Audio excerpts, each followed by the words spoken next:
આજે આપણે વાત કરીશું સૌરાષ્ટ્રની ધરતી પર બનેલી એક એવી અદ્ભુત ગાથાની જે બલિદાન, કર્તવ્ય અને અતૂટ શૌર્યની એક અપ્રતિમ કહાણી છે. આ એક જ વાક્ય આખી વાર્તાનું સાર કહી જાય છે. એવા અશક્ય નિર્ણયોની વાત છે જ્યાં એક માતાનું હૃદય પણ પથ્થર જેવું કઠોર બની જાય છે. તો ચલો શરૂઆતથી શરૂ કરીએ. આ વાર્તાની શરૂઆત થઈ છે એક હારી ગયેલા રાજ્યથી અને એક રાજવંશને બચાવવાના જીવ સટોસટના પ્રયાસથી. વાત જાણે એમ હતી કે જ્યારે જૂનાગઢ પર સોલંકીઓનું રાજ આવ્યું ત્યારે રાજવી વારસદાર બાળક રા નવઘણને બચાવવા માટે એમને ગુપ્ત રીતે આલીદર ગામના એક વીર આહિર દેવાયત બુદરને સોંપી દેવામાં આવ્યા. બસ એ નાનકડી ઝૂંપડીમાં જ એક મૌન શપથ લેવાઈ ગઈ. અને દેવાયત બુદરની પત્ની આહિરાણી એમણે તો એક ક્ષણનો પણ વિચાર ન કર્યો. પોતાના દીકરા દીકરીની પરવા કર્યા વગર એ રાજકુમારને પોતાનું દૂધ પીવડાવ્યું. પોતાના દીકરા વહાણ અને નવગણને સગા ભાઈઓની જેમ ઉછેર્યા. અહીંથી જ નવગણ, વહાણ અને એમની બહેન જાહેલ આ ત્રણેયનું ભાગ્ય એકબીજા સાથે કાયમ માટે જોડાઈ ગયું. પણ સત્ય ક્યાં સુધી છુપાવી શકાય? એક રાજાને બચાવવાની કિંમત કેટલી મોટી હોઈ શકે છે, એ હવે સામે આવવાનું હતું. અને એ પણ ખૂબ જ ભયાનક રીતે. 5 વર્ષ વીતી ગયા અને સોલંકી સુબેદારને બાતમી મળી ગઈ કે રાજકુમાર દેવાયતના ઘરે છુપાયેલો છે. આખું ગામ ઘેરાઈ ગયું. ત્યારે દેવાયતે એક એવી ચાલ ચાલી જે કોઈ વિચારી પણ ન શકે. એમણે કહ્યું, હા, રાજકુમાર મારી પાસે જ છે.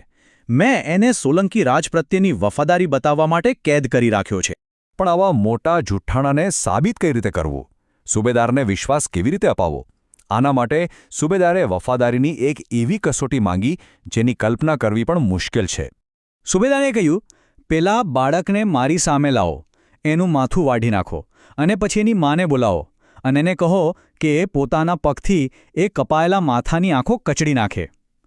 આહિરાણી પોતાના પતિનો ઇશારો સમજી ગયા અને એમણે રાજકુમારના કપડામાં પોતાના સગા દીકરા વહાણને મોતને હવાલે કરી દીધો. અને પછી જાણે હૃદય પર પથ્થર મૂકી દીધો હોય એમ એ માએ એ ભયાનક કૃત્ય કર્યું.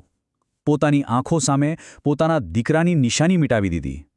આ બલિદાન, આ અતૂટ હિંમત જોઈને સોલંકીઓને ખાતરી થઈ ગઈ કે એમનો દુશ્મન હવે નથી રહ્યો. એક માએ સાચા રાજાને બચાવવા માટે પોતાના દીકરાની આહુતિ આપી દીધી. સમય પસાર થતો ગયો. પેલો છુપાયેલો રાજકુમાર હવે યુવાન થઈ ગયો હતો અને હવે સમય હતો પોતાના ભાગ્યને, પોતાના રાજપાટને પાછું મેળવવાનો. જ્યારે નવઘણ 15 વર્ષનો થયો ત્યારે દેવાયત બોદરે એક મોટો દાવ રમ્યો. પોતાની દીકરી જાહલના લગ્નના બહાને હજારો આહિર યોદ્ધાઓને ભેગા કર્યા અને એ જ લગ્ન મંડપમાં એમને દુનિયા સામે જાહેરાત કરી કે જૂનાગઢનો સાચો રા નવઘણ જીવતો છે. અને પછી એ આહિરોની સેનાએ ઉપરકોટના કિલ્લા તરફ કૂચ કરી. એ કિલ્લાની અંદર એક પ્રાચીન રાજનગરું એટલે કે શાહી નગારું પડ્યું હતું. 16 વર્ષથી એ શાંત હતું. એ નગારું ત્યારે જ વાગતું જ્યારે કોઈ રાજા ગાદી પર બેસે અથવા કોઈ રાજાનું મૃત્યુ થાય. અને રા નવઘણે એ નગારા પર દાંડી મારી. એનો ગડગડાટ આખા ગિરનારમાં ગુંજી ઉઠ્યો. એ અવાજ સાચા રાજાના પાછા ફરવાનો સંકેત હતો. એ બલિદાન વ્યર્થ નહોતું ગયું. પણ શૌર્ય અને વચનની આ ગાથા અહીં પૂરી નથી થતી. હજી એક ઋણ ચૂકવવાનું બાકી હતું. અને હવે મદદની પોકાર આવી રહી હતી રણની પેલે પારથી. વર્ષો પછી ભયંકર દુકાળ પડ્યો અને જાહલને પોતાના પતિ સાથે સિંધ જવું પડ્યું. ત્યાંનો અત્યાચારી રાજા હમીર સુમરા એને પકડી લે છે. ત્યારે લાચાર જાહલ પોતાના દૂધ ભાઈ રા નવઘણને મદદ માટે સંદેશો મોકલે છે. અને એ સંદેશો હતો કવિતાના રૂપમાં, જેને આપણે દુહા કહીએ છીએ. પહેલા દુહામાં એ યાદ અપાવે છે, મારા લગ્નના મંડપમાં તમે મને રક્ષણનું વચન આપ્યું હતું, જેને કાપડનું કહેવાય. હે જૂનાગઢના ધણી, હવે એ વચન નિભાવવાનો સમય આવી ગયો છે. પણ બીજો દુહો એ તો કાળજાને વીંધી નાખે એવો હતો. એણે લખ્યો, તમારા માટે મેં મારા સગા ભાઈ વહાણનો ભોગ આપ્યો છે. હે સોરઠના ધણી, આ વાત ભૂલતા નહીં. બસ આ એક જ વાક્ય કાફી હતું. આ સાંભળીને રા નવઘણનું લોહી ઉકળી ઉઠ્યું. એ ઋણ, એ બલિદાન એને ચૂકવવાનો સમય આવી ગયો હતો.